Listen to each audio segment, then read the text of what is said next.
여러분, 안녕하세요. 오늘 하루도 신나게 뛰어놀았나요? 오늘도 재밌는 성경 동화 들으며 꿈속 여행 떠나볼까요? 그럼 이야기 속으로 숑숑숑. 삼손과 들릴라. 사사 기드온 아래에서 이스라엘은 평화로운 삶을 살았어요. 하지만 세월이 흘러 기드온이 세상을 떠나자 이스라엘 백성들은 또다시 잘못을 저지르고 말았죠. 하느님을 믿지 않고 우상에게 절을 한 것이에요. 그때 블레셋이라는 나라가 이스라엘을 공격했어요. 하지만 하느님은 이스라엘을 지켜주지 않으셨죠. 이스라엘 백성들이 하느님을 믿지 않고 악하게 살았기 때문이죠. 블레셋은 이스라엘 사람들을 잡아다가 노예로 삼았어요. 이스라엘의 작은 성에 마노아라는 사람이 살고 있었죠. 마노아에게는 아이가 없었어요. 어느 날 마노아에게 천사가 나타났어요. 마노아야, 너의 아내가 곧 아이를 가질 것이다. 그 아이는 이스라엘을 블레셋의 손에서 구해낼 것이란다. 마노아는 뛸 듯이 기뻤어요. 정말인가요? 제가 무엇을 해야 할까요? 이것을 꼭 기억하여라. 이제부터 너와 너의 아내는 부정한 음식을 먹지 말아야 한다. 그리고 그 아이의 머리털을 자르면 절대로 안 된다. 그 아이는 나실일이란다. 마노아의 아내는 아들을 낳았어요. 마노아는 아들의 이름을 삼손이라고 지었답니다. 삼손은 건강하고 씩씩한 아이로 자랐죠. 마노아는 천사의 말씀을 기억하고 삼손의 머리털을 자르지 않았어요. 삼손은 매우 힘이 세고 용감한 청년으로 자랐어요. 이스라엘 사람들은 그런 삼손을 사사로 세웠죠. 사사가 된 삼손은 블레셋으로부터 이스라엘을 안전하게 지켜주었답니다. 블레셋 사람들은 삼손을 죽이려 했지만 그 누구도 삼손을 이길 수 없었죠. 삼손은 싸움을 매우 잘했기 때문이에요. 그런 삼손에게 사랑하는 여인이 생겼어요. 그 여인의 이름은 드릴라였죠. 드릴라는 한눈에 반할 정도로 매우 아리따운 여인이었어요. 하지만 삼손을 원수로 생각하는 브레셋 사람이었답니다. 어느 날 브레셋 사람들이 드릴라를 찾아왔어요. 드릴라야, 삼손이 너를 많이 사랑하는 것 같구나. 네, 맞아요. 삼손은 저를 아주 많이 사랑해요. 하지만 삼손은 우리 브레셋의 원수다. 삼손이 어떻게 그리 큰 힘을 가지게 되었는지 그 비밀을 알아내다오. 그러면 너에게 많은 돈을 주마. 드릴라의 눈이 휘둥그레졌어요. 많은 돈이라고요? 좋아요. 어떻게든 삼손의 비밀을 알아낼게요. 드릴라가 삼손에게 말했어요. 삼손, 당신은 정말 힘이 세군요. 어떻게 해서 그렇게 힘이 세나요? 그건 비밀이오. 삼손, 나를 좋아한다면 그 비밀을 말해주세요. 삼손이 허허 웃으며 말했어요. 별거 아니오. 한 번도 쓰지 않은 새 밧줄로 날 묶으면 난 힘이 빠지지. 그날 밤 삼손이 깊은 잠에 골아떨어졌어요. 들릴라는 한 번도 쓰지 않은 새 밧줄로 삼손을 꽁꽁 묶었어요. 그러자 숨어있던 블레셋 사람들이 삼손을 우르르 공격했어요. 이때다! 삼손을 잡아라!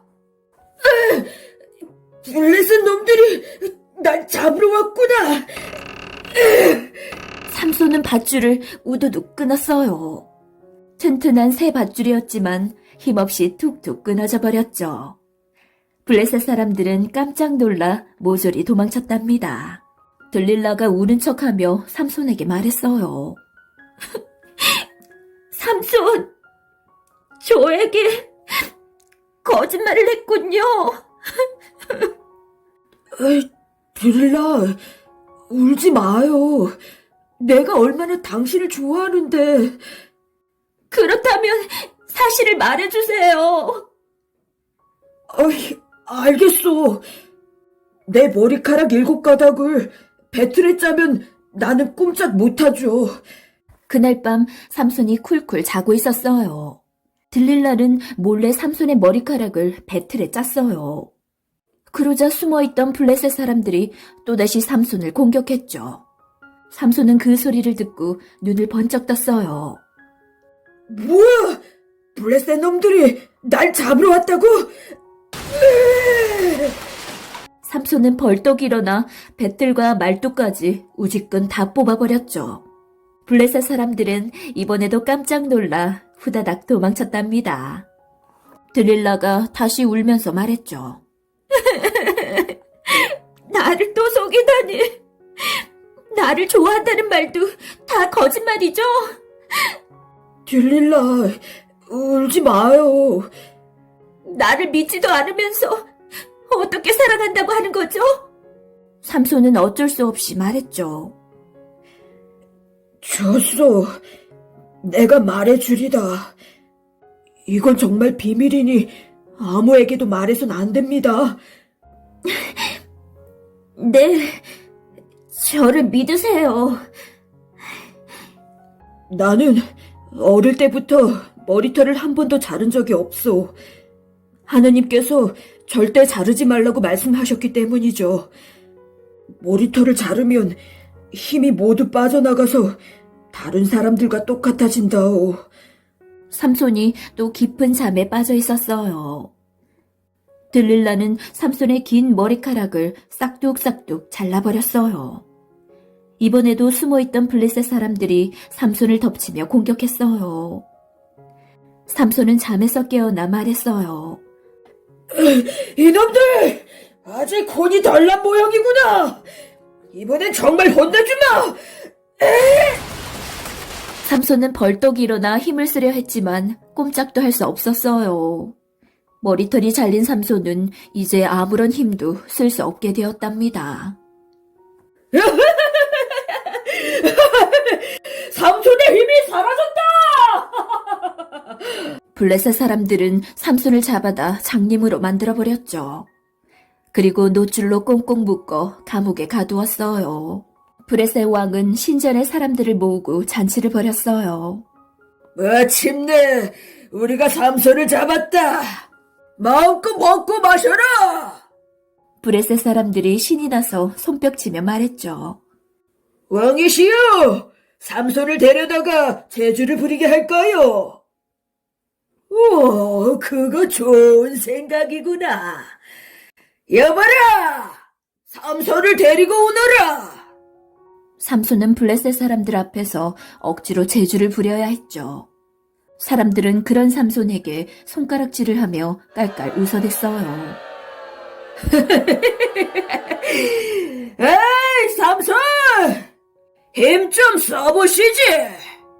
앞을 볼 수 없는 삼손은 아무것도 할 수 없었어요. 이 모든 것이 내가 하느님의 말씀을 어긴 벌이구나. 하느님, 저의 잘못을 용서해 주세요. 그때 하느님이 삼손에게 새로운 용기를 주셨어요. 삼손은 곁에 서 있던 한 아이에게 말했죠. 얘야, 내가 신전 기둥을 만져보고 싶구나. 나를 거기다 데려다 주려무나. 삼손은 기둥을 붙잡고 하나님께 기도했어요. 하나님, 저에게 한 번만 더 힘을 주세요. 원수를 갚게 도와주세요. 기도를 끝낸 삼손은 온 힘을 다해 기둥을 밀었어요. 그 순간 기둥이 우지끈하고 부러졌어요. 와르르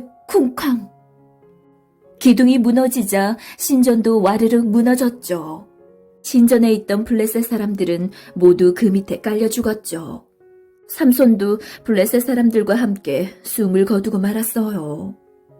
하느님은 삼손에게 마지막으로 힘을 주셔서 블레셋 사람들을 모두 물리치게 하셨던 거예요. 그 일이 있었던 후 블레셋 사람들은 이스라엘에서 모두 도망쳤어요. 이스라엘의 사서 삼손은 목숨을 바쳐 이스라엘을 지켜냈답니다. 이스라엘 사람들이 죄를 짓고 하느님을 떠나자 하느님은 이스라엘을 블레셋의 손에 넘기셨어요. 이스라엘을 호심탐탐 노리던 블레셋은 마침내 이스라엘 침략에 성공하여 이스라엘을 괴롭혔죠. 블레셋 민족은 본래 지중해를 중심으로 해적 생활을 하던 사람들이었어요. 사람들을 납치해서 노예로 팔아넘길 정도로 매우 악랄했어요. 지중해를 중심으로 살던 블레셋 민족은 남부 팔레스타인 지방으로 이주해 가나안 땅에 터를 잡고 살았죠. 스스로 가나안의 주인이라고 생각한 블레셋 민족은 가나안 땅에 나라를 세운 이스라엘을 어떻게든 정복하고 싶었던 것이랍니다. 삼손은 기원전 11세기에 등장한 인물이죠. 성경에 나오는 어떠한 인물보다도 힘이 센 장사였죠. 나시리는 거룩하게 하다, 구별하다라는 뜻의 나자르에서 나온 말로 거룩하게 구별된 사람을 의미해요. 하느님은 일찍이 시내산에서 모세를 통해서 이 나시린에 대한 규례를 정하셨죠. 민수기 6장을 보면 나시린은 포도나무에서 자른 것과 독주를 먹을 수 없고 머리카락을 자를 수 없으며 죽은 시체에 가까이 가서도 안 되었어요.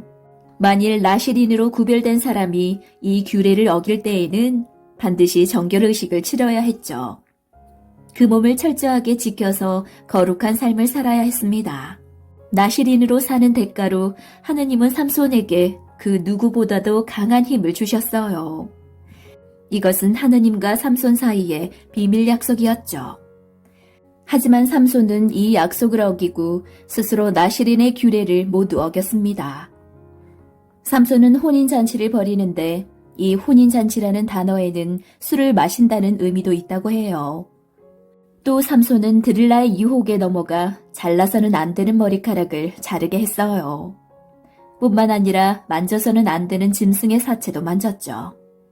하나님과의 약속을 어긴 삼손은 블레셋의 노예가 되지만 하나님은 삼손에게 마지막으로 힘을 주셔서 블레셋을 물리치게 하셨답니다. 사사기를 보면 참으로 어리석은 이스라엘 백성들의 모습을 볼 수 있습니다. 이스라엘 백성들은 하나님을 떠나 가나안 이방신들에게 절을 했고 이에 하느님은 그들을 이방 민족에게 복종하도록 만드셨죠. 그제서야 이스라엘 백성들은 자신의 잘못을 뉘우치고 하느님께 울부짖었고 하느님은 사사를 보내셔서 그들을 괴로움에서 구원하시죠. 이런 모습은 사사기 전체에서 반복적으로 일어납니다. 반복적으로 일어나는 이런 모습을 통해 이스라엘의 죄는 점점 더 심해졌어요. 그렇다면 그들은 왜 이렇게 같은 잘못을 반복했을까요? 결국 사사기의 이러한 잘못은 여호수아 이후로 그들을 이끌 지도자가 없었기 때문입니다. 하느님은 사사기의 이런 잘못을 해결하기 위해 하나님의 의로운 왕을 세우셨죠. 그는 바로 다윗이에요. 하느님은 다윗을 통해 이스라엘 백성들의 도덕 질서를 회복시키시고 영원한 언약을 다시 세우기로 하셨답니다.